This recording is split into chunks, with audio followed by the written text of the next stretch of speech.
The smoke hung thick in the air of the Crimson Talon Cantina, like a poisonous cloud that never moved. Alien creatures from dozens of worlds sat around metal tables drinking liquid fire and discussing their next kill. The cantina existed on a space station that orbited Nexus Prime and served as the main meeting place for mercenaries who sold death to anyone willing to pay enough credits. Yunwoo crawled through the ventilation shaft above the cantina with his tool bag strapped to his back. His job was simple maintenance work, but it gave him access to every corner of the station. Most aliens ignored human workers because they thought humans were weak and stupid. This made Hyunwoo perfect for gathering information that he sent back to human colonies across the galaxy. The ventilation grate below him gave him a clear view of the main floor where Thekmor stood on a raised platform. The guildmaster was a Vraxi that looked like a giant lizard covered in metal plates. His voice rumbled through the cantina when he spoke, and every mercenary stopped drinking to listen. "I have a new contract that will make you all rich beyond your wildest dreams," Thekmor announced while his yellow eyes scanned the crowd. "The target is a human colony on the outer rim that has been causing problems for our clients. They call their world Teguk 7 and think they can hide from the consequences of their actions." A Keth warrior named Zixval stood up from his table near the back. The Keth looked like blue-skinned humanoids, but with forearms and energy weapons growing from their bodies like organic tools. "How many humans are we talking about?" he asked with his voice sounding like electricity crackling through water. "Intelligence reports say 847 civilians," Thekmor replied while pulling up a holographic display that showed images of the colony. Mostly farmers and their families who thought they could start a new life away from the core worlds. They have no military presence and only basic defensive systems. Laughter erupted from the crowd as mercenaries shared jokes about how easy the job would be. A Vorm commander called Has Tak slithered closer to the platform on his snake-like body, while acid dripped from his fangs. "What exactly did these humans do to earn such attention from our clients?" he hissed. "They refused to pay protection fees to the syndicate and have been encouraging other colonies to do the same," Thekmor explained. "Our clients want them eliminated as an example to others who might think they can ignore their obligations." Hyunwoo felt his blood turn cold as he listened to the details. He had heard of Teguk 7 before because his cousin had mentioned wanting to move there after leaving military service. The colony was supposed to be peaceful and far from the conflicts that plagued the inner systems. "The payment is 50,000 credits per mercenary, plus bonuses for confirmed kills," Thekmor continued. "I want a full strike team ready to depart within 12 hours. Who is interested in easy money?" Dozens of hands and claws rose into the air as mercenaries volunteered for the mission. Hyunwoo watched as the deadliest killers in the galaxy formed a group that could destroy entire worlds. There were Nixari with their mind powers that could drive enemies insane with a thought. Keth warriors carried enough energy weapons to level city blocks. Vorm soldiers could dissolve metal with their acid and move through spaces no other creature could fit. Zixval stepped forward as the unofficial leader of the group. "We will need transport ships and heavy weapons for orbital support," he stated while his forearms gestured at the holographic display. "Even though they are only humans, we should be prepared for anything." "Of course," Thekmor agreed. "The client has provided 3 assault vessels and a command ship with enough firepower to crack their planet open if needed. You will have everything necessary to complete this mission successfully." Hyunwoo carefully moved through the ventilation shaft to get a better angle for recording the conversation. His small camera captured the faces of every mercenary who volunteered and the details of their planned assault. This information could save hundreds of lives if he could get it to the right people in time. "What about their technology?" asked a Nexari whose purple skin glowed with psychic energy. "Humans are known for their unpredictable innovations even when they lack advanced weapons." Estak laughed so hard that acid sprayed from his mouth and burned holes in the floor. "Their technology is primitive compared to ours," he said while wiping his fangs clean. "They still use projectile weapons and chemical explosives while we have energy shields and plasma cannons. This will be like hunting defenseless animals. Do not underestimate any enemy," Zixval warned, though his tone suggested he agreed with the Vorm commander. Humans may be weak individually, but they can be dangerous when cornered like any desperate creature. Dangerous, Thekmore repeated with amusement in his voice. They have no natural armor and their claws are so small they could not scratch our skin. Their bite force is weaker than most prey animals, and they cannot even see properly in the dark. What could they possibly do against trained warriors? Emperor. Mercenaries spent another hour discussing their plans while Hyunwoo recorded everything. They would approach the colony at dawn when humans would be least alert. The plan was to land in 3 groups and surround the main settlement before demanding surrender. Anyone who resisted would be killed immediately as an example to the others. Remember that we want some survivors to spread the word about what happens to colonies that defy the syndicate, Thekmore reminded them. Kill enough to break their spirit, but leave enough alive to serve as witnesses. Hyunwoo had heard enough. He carefully crawled back through the ventilation system toward his workshop while his mind raced with plans. The mercenaries would depart in 11 hours, which gave him very little time to warn the colony. He had to be careful because any suspicious activity would reveal his true purpose on the station. His workshop was located in the lower levels where the air recycling systems created constant noise that would mask any communication signals. Hyunwoo activated his hidden transmitter and began encoding a message using frequencies that most aliens could not detect. The message contained everything he had learned about the planned attack, including the number of mercenaries and their expected arrival time. Colony leader, So-min. This is Hyunwoo with urgent intelligence, he transmitted while watching his door for any signs of intrusion. 50 mercenaries departing Nexus Prime Station in 11 hours. Target Taeguk 7 full assault planned client. Is the syndicate seeking to make example of your colony? Recommend immediate evacuation or preparation for siege. He sent the message 3 times using different encoding methods to ensure it would reach its destination. The quantum communication array would take 6 hours to reach Taeguk 7, which left the colonists with only 5 hours to prepare for the attack. Hyunwoo prayed it would be enough time. After destroying all evidence of the transmission, Hyunwoo returned to his normal maintenance duties. He repaired broken equipment and cleaned air filters while the mercenaries prepared their weapons and loaded their ships. Nobody paid attention to the quiet human worker who moved through the station like a ghost. The assault fleet departed exactly 12 hours after Thekmore announced the contract. Hyunwoo watched from an observation deck as the 3 ships accelerated toward the outer rim, carrying death to people who only wanted to live in peace. He had done everything possible to warn them, but now their survival depended on their own actions. Far away on Taeguk 7, So-min received the message just as the sun was setting over the colony fields. She read the transmission twice before calling an emergency meeting of the town council. The mercenaries thought they were hunting defenseless farmers, but they had no idea what kind of people had chosen to settle on the outer rim. The peaceful colony was about to reveal its true nature. So-min stood in the colony meeting hall reading Hyunwoo's message for the 3rd time, while her hands remained steady despite the news it contained. Around her, the other council members whispered among themselves as they processed the information about incoming mercenaries. The hall was simple like everything else in the colony, with wooden chairs and basic lighting that made it feel more like a community center than a war room. "How long do we have?" asked Do-kyung from his seat near the front. He ran the mining operation, and his clothes were always covered in dust from working underground. Most people saw him as just another laborer, but So-min knew better. Do-kyung had spent 15 years as a demolitions expert for the Colonial Marines before retiring to Taeguk 7. "The message was sent 6 hours ago," So-min replied while checking the timestamp. "If they departed when Hyunwoo said they did, we have maybe 30 hours before they arrive. We need to decide right now what we are going to do." Yoonji raised her hand from the back of the hall where she sat with several other colonists. She worked as the colony doctor, and everyone trusted her judgment about medical matters. What they did not know was that she had served as a special forces medic in 3 different war zones before becoming a civilian. "Have we considered evacuation?" she asked, though her tone suggested she already knew the answer.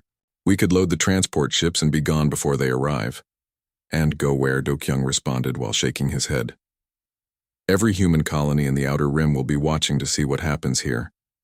If we run, then others will think they can push us around whenever they want. Besides, most of our people have put everything they own into building this place. Wu Jin spoke up from his corner near the door where he always sat during meetings.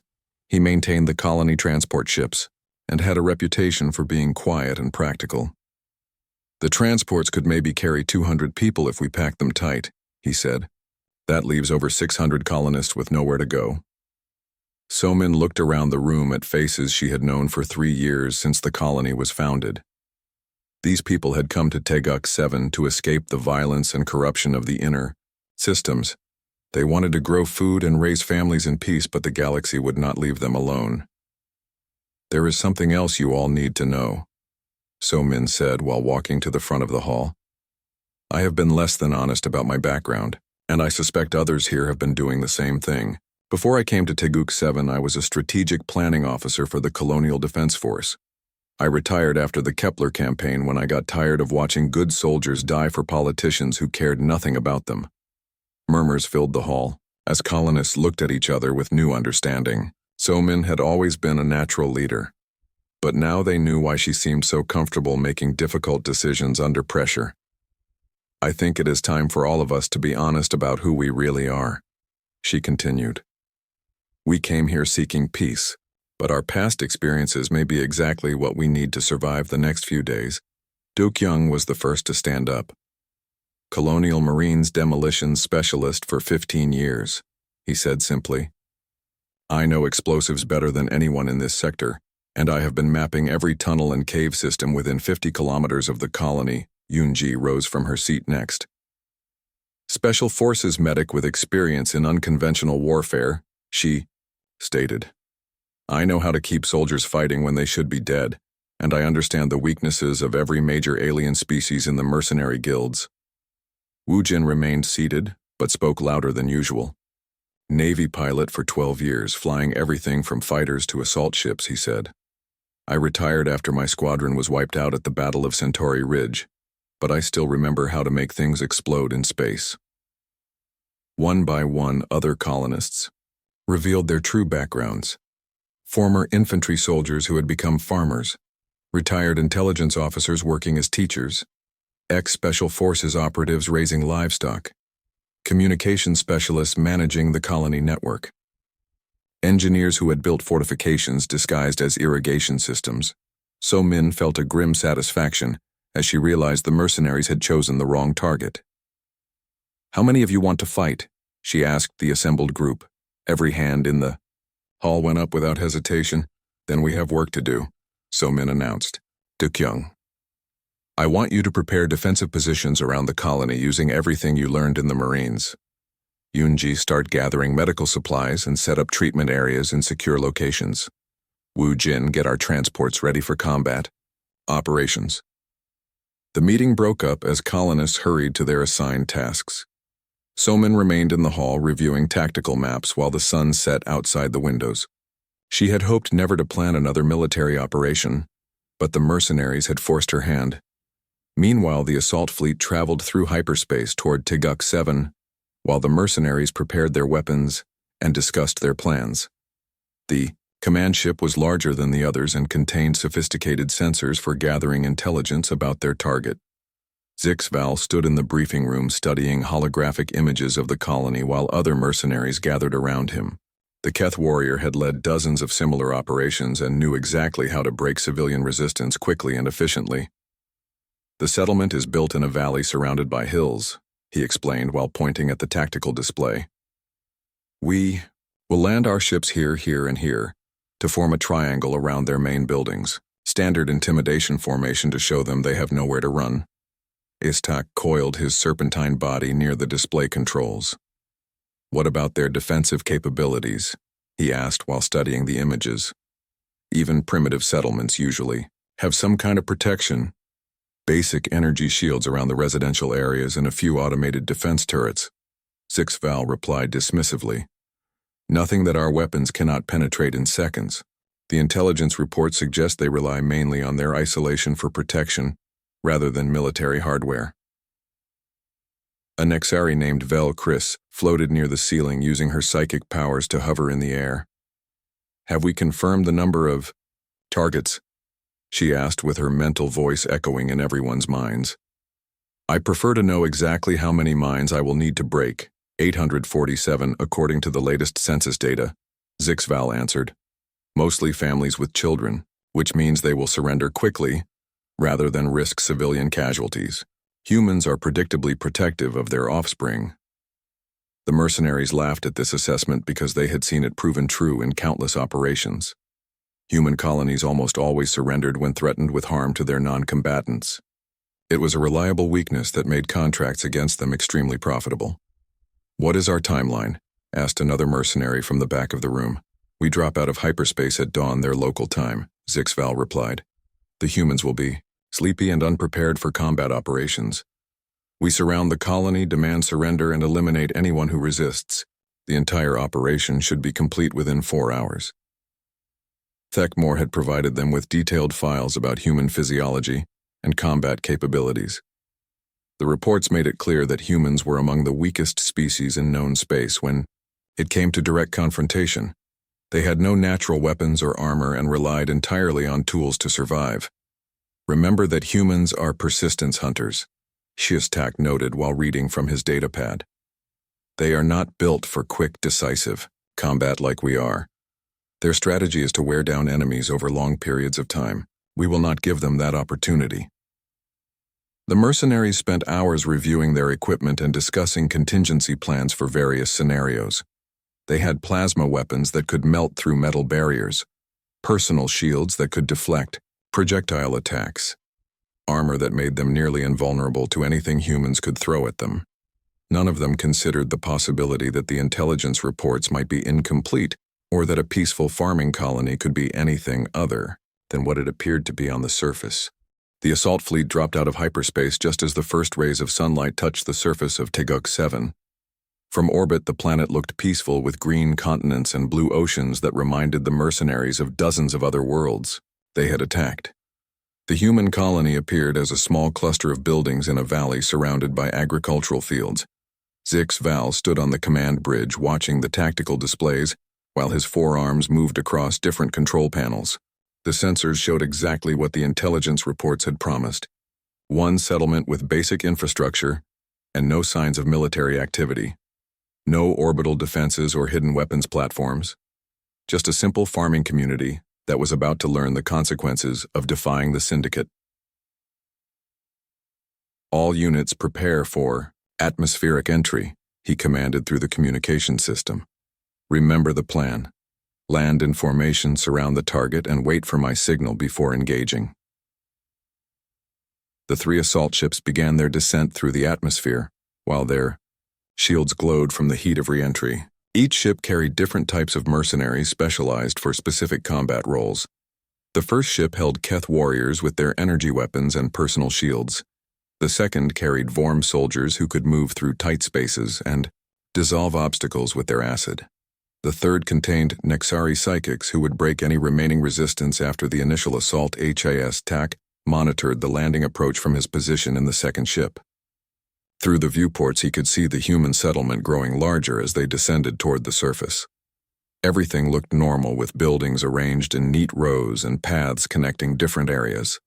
There were even gardens and playgrounds that suggested a peaceful community focused on raising families.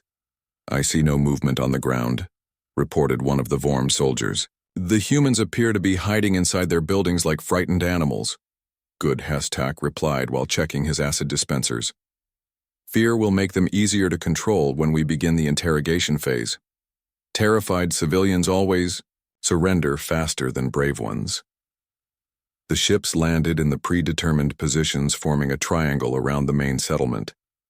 Dust clouds rose from their landing thrusters and settled slowly in the morning air. For several minutes nothing happened as the mercenaries ran final equipment checks and prepared to disembark. Zixval was the first to step onto the planet's surface. His energy weapons hummed with power while his shields created a faint blue glow around his body. The other Keth warriors followed him out of the ship and spread into formation facing the human buildings. Attention colonists of Teguk 7, he announced through his suit speakers. You are surrounded by superior forces representing the syndicate. Surrender immediately and most of you will be allowed to live. Silence was the only response. No panicked screams or desperate pleas for mercy. No crowds of civilians running from their homes with their hands raised in surrender. Just empty streets and closed doors that suggested the humans were cowering inside their buildings. Velcris floated out of the third ship using her psychic powers to hover above the ground. She extended her mental senses toward the settlement, trying to detect the emotional signatures of frightened humans. "I sense fear," she reported to the other mercenaries. "But it is different from what I usually encounter. These humans are afraid, but also excited." "Excited about what?" Zixval asked while advancing toward the nearest building. "They should be terrified of superior alien warriors." Before Velcris could answer, the first explosion rocked the landing zone. The blast came from underground and was precisely placed to damage one of the Vorm transport ships without completely destroying it. Alarms began blaring as mercenaries scrambled for cover while debris rained down around them. "We are under attack," Highstock hissed through the communication channel. "The humans have hidden explosives throughout their settlement." A second explosion followed the first and then a third. Each blast was carefully calculated to create maximum confusion without causing fatal damage to the mercenary forces. It became clear that someone with extensive demolitions experience was controlling the detonations from a concealed location. "This is impossible," Zixval snarled while his shields deflected flying metal fragments. The intelligence report said they had no military capabilities. Laughter echoed through the settlement, coming from hidden speakers that the humans had installed throughout their colony. The sound was cheerful and relaxed, like people enjoying a pleasant conversation rather than facing certain death from alien invaders. "Welcome to Teguk 7, a female voice announced over the speaker system. "Population 847 humans who chose peace but never forgot war." More explosions followed as Do-kyung triggered charges placed in strategic locations around the settlement. Buildings collapsed in controlled demolitions that blocked streets and created barriers between different groups of mercenaries. The orderly assault formation dissolved into chaos as alien warriors found themselves separated and confused. "Regroup at Rally Point Alpha," Zixval commanded while trying to maintain control of the situation. "We are dealing with organized resistance, not panicked civilians." The mercenaries began moving toward their designated rally point only to discover that the humans had been busy during the night. What looked like simple farming paths were actually carefully prepared kill zones with hidden obstacles and concealed firing positions. Every step forward brought them deeper into a maze designed by someone who understood exactly how alien assault tactics worked. Yunji watched the mercenaries through her scope from a concealed position in the hills overlooking the settlement. Her medical training had taught her the anatomy and physiology of every species now stumbling through their trap. She knew where to place shots to disable without killing, and how to use each alien's natural weaknesses against them. "Target the Nexari first," she transmitted to other colonist marksmen scattered throughout the area. "Their psychic abilities make them the biggest threat, but they have weak physical defenses compared to the others." Precise rifle fire began picking off mercenaries, who exposed themselves while trying to navigate the settlement. The shots came from multiple directions, making it impossible to identify the source of the attacks. Each hit was carefully placed to wound rather than kill, creating casualties that would slow down the assault force.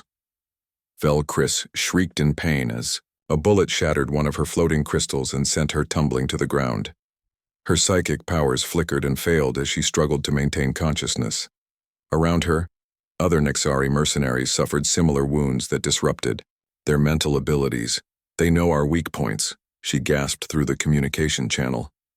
"These humans have studied our species and learned how to fight us effectively." Wu Jin crouched in his hidden bunker watching the mercenary ships through targeting sensors connected to improvised weapons systems. The former Navy pilot had spent weeks converting mining equipment into crude but effective anti-aircraft guns. His fingers moved across familiar controls as he prepared to engage the enemy support vessels. "All ground teams be advised," he transmitted to his fellow colonists. "I am beginning orbital denial operations now." The first mining laser struck the command ship just as Zixval was calling for reinforcements. The beam was not powerful enough to penetrate military armor, but it overloaded several sensor arrays, and communications equipment. Suddenly, the mercenaries on the ground found themselves cut off from their orbital support. "What happened to our communications?" Histak demanded while trying to contact the fleet. "I cannot reach the command ship." "The humans have anti-orbital capabilities," one of his subordinates reported. "They are jamming our signals and targeting our ships with ground-based weapons." So Men coordinated the defense from her command post in the colony administration building. Banks of monitors showed her the positions of every mercenary force and the status of various defensive systems. Her years of strategic planning experience had prepared her for exactly this type of asymmetric warfare. "Phase 1 is complete," she announced to her commanders. "The enemy is scattered and their command structure is disrupted. Begin Phase 2 operations immediately." The colonists, who had been hiding in underground tunnels, began emerging behind the mercenary positions.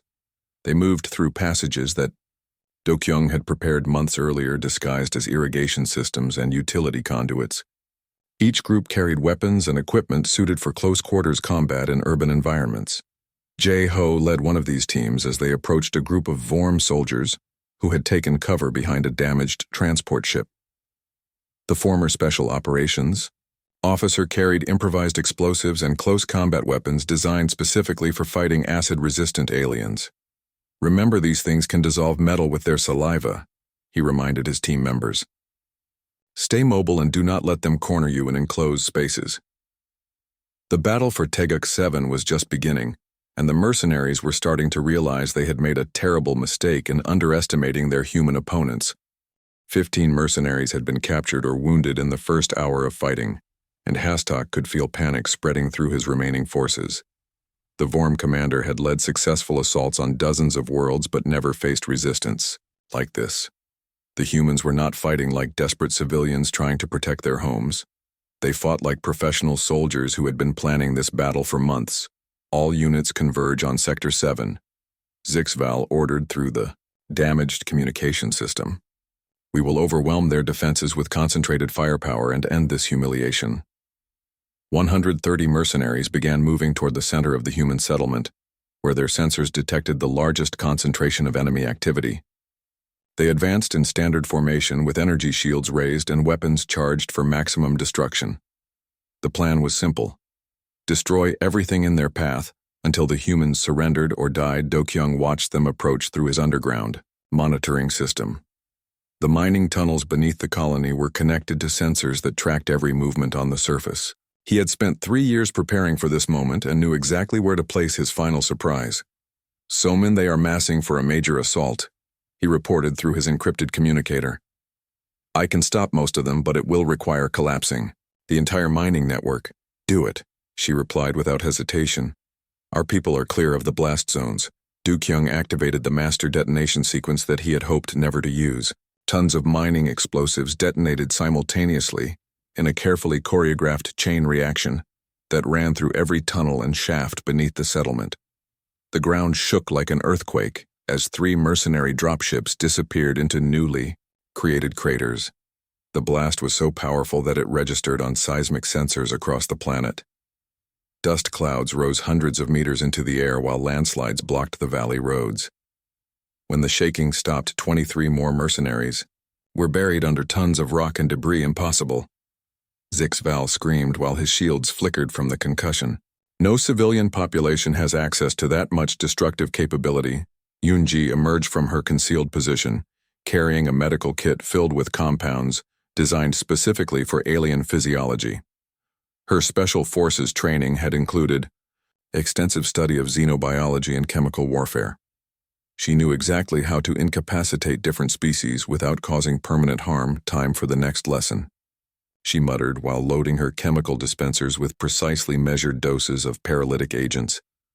The Nixari mercenaries were the first targets because their psychic abilities made them the most dangerous enemies once they recovered from their initial shock. Kyunji had developed an aerosol compound that disrupted their neural pathways temporarily without causing brain damage. She wanted them alive to spread word about human capabilities. Gas canisters began exploding throughout the settlement, releasing invisible clouds of specially designed chemicals. The Nixari collapsed within seconds as their psychic powers failed completely. Keth warriors found their energy weapons shutting down as the chemicals interfered with their bioelectric systems. Even the acid-resistant Vorm began showing signs of disorientation as targeted toxins affected their nervous systems. They are using chemical weapons designed for our specific biologies. Vel Chris gasped while struggling to maintain consciousness. How do they know so much about our weaknesses? Wu Jin piloted his converted mining craft through the atmosphere while dodging energy blasts from the mercenary fleet. The former Navy pilot had jury-rigged 3 separate vessels with improvised weapons and guidance systems. His plan was not to win a space battle but to damage enough enemy ships to prevent orbital bombardment. This is for the Centauri Ridge. He transmitted on open frequencies while diving toward the largest mercenary vessel. His first ship struck the enemy command center in a controlled collision that disabled their long-range communications and navigation systems. The explosion was spectacular, but Wu Jin had already ejected in an escape pod that landed safely in the hills outside the colony. 2 more ships remained under his control, operating on automated attack patterns. The mercenary fleet found itself under assault from what appeared to be suicide attacks by primitive human spacecraft. Each impact caused significant damage despite the inferior technology involved. The orbital commanders realized they were dealing with someone who understood exactly how to exploit weaknesses in military vessel design. Ground forces, we cannot provide orbital support, the fleet commander reported, through static-filled transmissions. We are under attack from surface-launched vessels and have sustained major damage to our primary systems. Jeho confronted Zixval in the ruins of what had been the colony marketplace. The Keth warrior was larger and stronger than any human, with 4 arms that could move independently and energy weapons built into his body. In a fair fight, there would be no contest between them, but Jeho had no intention of fighting fairly. The former special operations officer had studied Keth physiology and knew their energy generation systems required specific mineral supplements that were not available on most worlds. He also knew their shields could be overloaded by certain electromagnetic frequencies that disrupted their internal power distribution. You made a mistake coming here, Jeho said while activating a concealed device that began emitting targeted interference patterns. Zixval raised all 4 arms to fire his energy weapons, but found them sparking and failing as the electromagnetic field disrupted his bioelectric systems. His shields flickered and collapsed, leaving him vulnerable to conventional attacks for the first time in his military career. "What are you doing to me?" he demanded, while trying to understand why his natural advantages were disappearing. "Showing you what happens when humans stop playing nice," Jeho replied while drawing weapons designed specifically for close-quarters combat against energy-resistant aliens. The fight that followed was brutal and methodical. Jeho used every dirty trick he had learned during years of unconventional warfare. He exploited environmental hazards, turned everyday objects into weapons, and showed no mercy even when severely wounded himself. The Keth warrior began to understand why humans had earned a reputation as the most dangerous species in the galaxy. "You fight without honor," Zixval gasped while bleeding from wounds that should have been impossible for a human to inflict. "Honor is for species that can afford it," Jeho responded while continuing his relentless assault. "We fight to survive and we do whatever it takes to protect our people." So-Min coordinated the final phase of their defense from her command bunker while monitoring the status of mercenary forces throughout the settlement. Her tactical displays showed that only 67 enemies remained combat effective after 4 hours of fighting. The supposedly easy contract was turning into the worst defeat in Crimson Talon Guild history. "All teams begin capture operations," she ordered through her communication network. "We want prisoners who can tell the galaxy what happened here." The remaining mercenaries found themselves surrounded by humans who seemed to appear from nowhere. These were not the panicked civilians they had expected to find. Every colonist moved with military precision and carried weapons designed for their specific alien opponents. Years of peaceful farming had not made them soft. "We surrender," Histak hissed, while dropping his acid dispensers. "We cannot fight enemies who know our weaknesses better than we do." But the humans were not interested in surrender. They wanted to send a message that would prevent future attacks on human colonies. Every captured mercenary would be released, with detailed recordings of the battle and testimony about human defensive capabilities.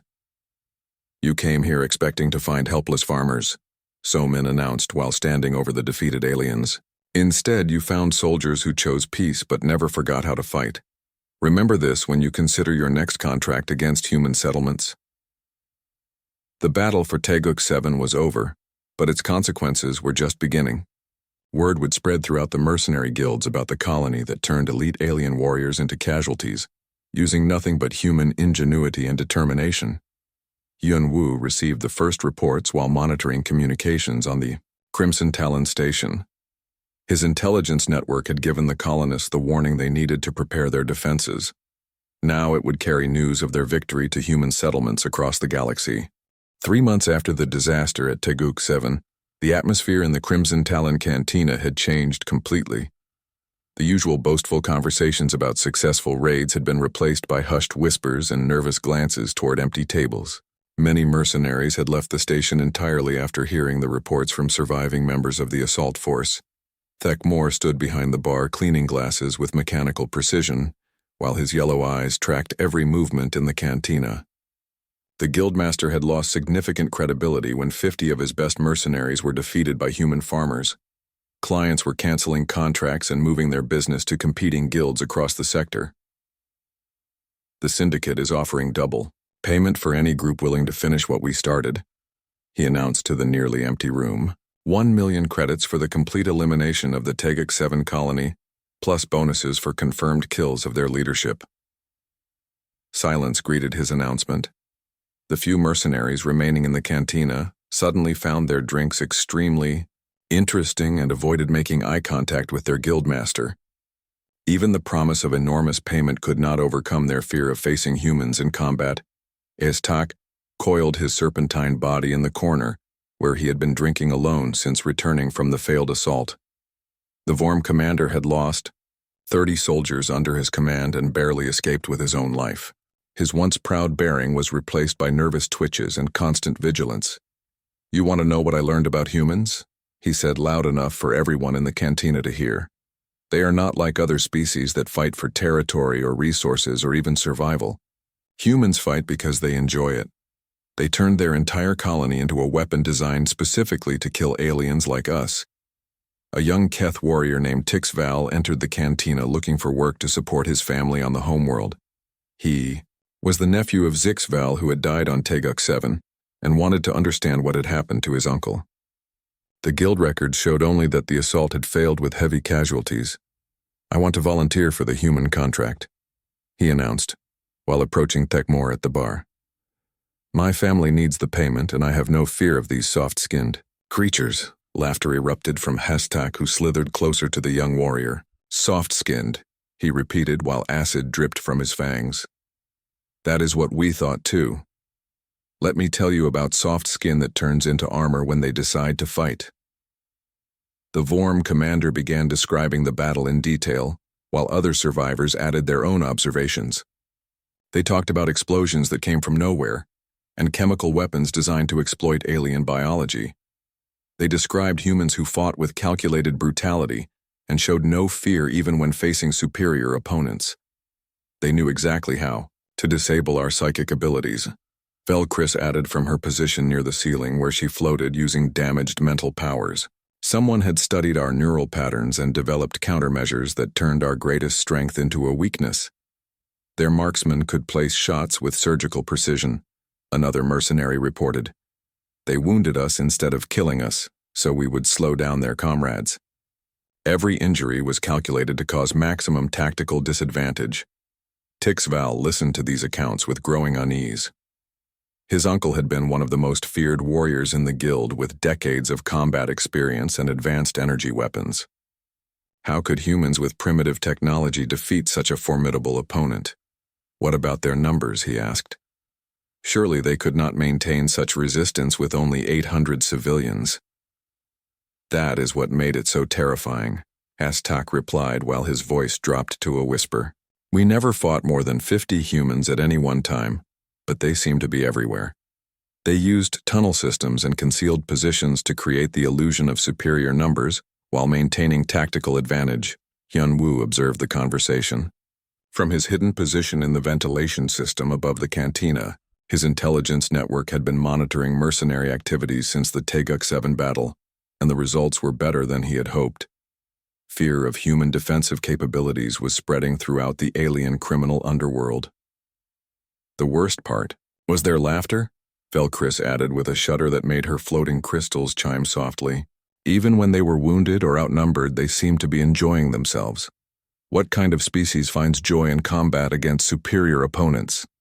Persistence hunters, Chistak answered while staring into his drink.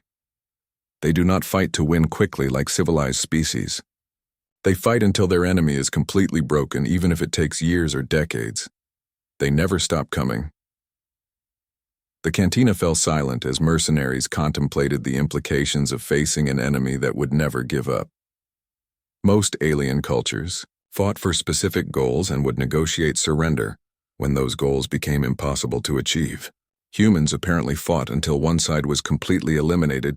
Tixval left the cantina without volunteering for any contracts. Outside in the corridor, he contacted his family to inform them that he would be seeking employment in a different profession.